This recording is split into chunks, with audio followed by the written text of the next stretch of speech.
Rob from HopZine.com. Thanks for joining me for another video beer review. This time something very exciting, and it can only mean two things. Either I've got a bottle of Westmalle and the label's fallen off, or I've got a bottle of Westvleteren beer. It is actually, as you can see, I'll show you the cap and I'm taking it off. It's a bottle of Westvleteren 8. I've just been looking online. It is obviously 8% ABV. Rate Beer say it's a Belgian strong ale, whatever that means, and Beer Advocates say it's a double. I've never had this. Big thanks to Andy Parker, Tabamatu on Twitter. Follow him, he's a lovely guy, extremely generous. He handed this over to me at Indie Man BeerCon. I've got me glass on me lap just in case if this is a little bit lively. No, it's behaving perfectly. Well, there we go. So cap of, show you the cap now. There you go, number 8. A lot of people actually prefer this to the 12. I have had the 12 a couple of times. I would have used my chalice glass, but to be honest, it's not great for aromas. But this is a Belgian glass, as I'll show you in a second. It's my Ora beer glass from Dodol. Pouring beautifully, actually. I'll show you in a second. I would do the kind of like cuts on this review like I do with some of my videos for more special beers. But I mean, there's not much to see. It's just a plain bottle and a cap. And I want to pour it all in one go. I'm not a fan of sediment. I'm sure you're fully aware of that by now. Anyway, so the beer in the glass, it's a really dark, rich mahogany. At the top, dark. At the bottom, you're getting a really kind of like dark crimson. You can see the carbonation absolutely streaming at the top of the glass. I don't know if you can see that. It's really streaming up there. So I can imagine it's going to be a bit of a fizz. The head very tight packed in, off-white, slightly kind of like very kind of like pale brown hint to that head. So let's check out the aroma. Oh, lovely. Cherries. Slightly port style, kind of like fortified wine. Yeah, damsons.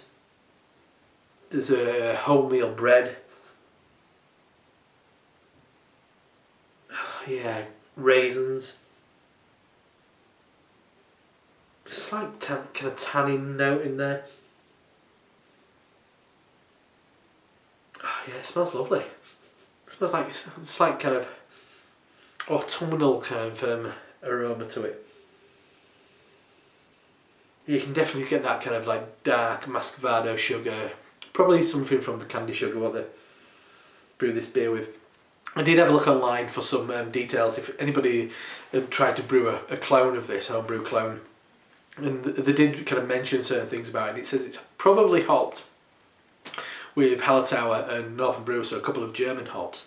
Anyway, let's waffle, let's check it out. It's the first time ever. Cheers, Andy. Thanks a lot, mate.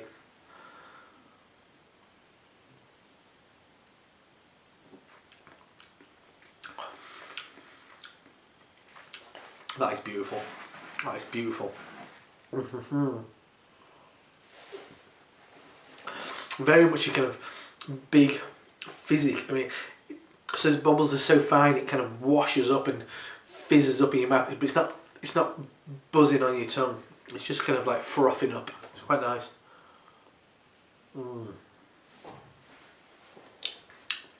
Initially, it's those dark fruits. Maybe damson without a doubt. Currants, plums.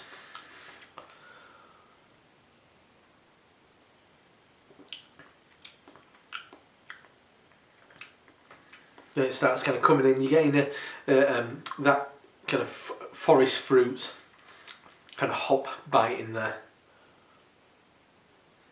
I'm going to go with raspberries, blackberries, kind of brambles, that kind of thing. Really drinkable for its ABV. Burnt top of a wholemeal bread. Slight coffee note there. Slight vinous, kind of red wine kind of note.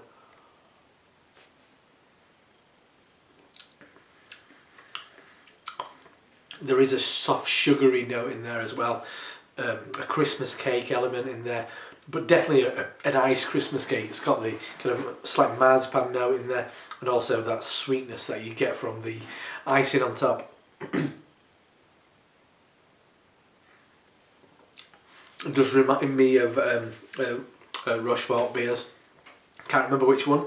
It's ages since I've had one of those as well. Ooh. Very Moorish though. I think it's that carbonation. Keeps it moving along, stops it from being too boozy, because it's not that boozy.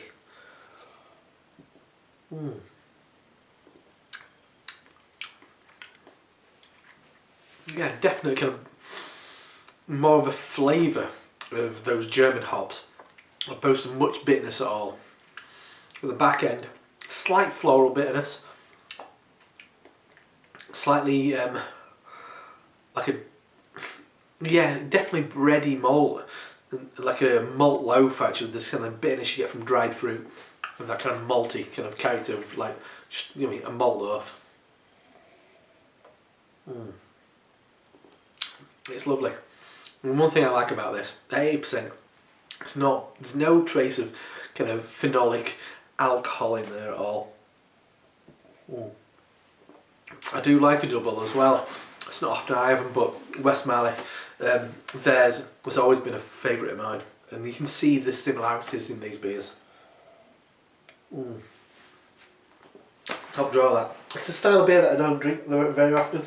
It's a style of beer I should drink more of, really. Just, I mean, peaks and valleys. Personally, don't know about you, I'm a big fan on a daily basis of drinking kind of stouts, but primarily pale ales and IPAs. That's just what I'm into.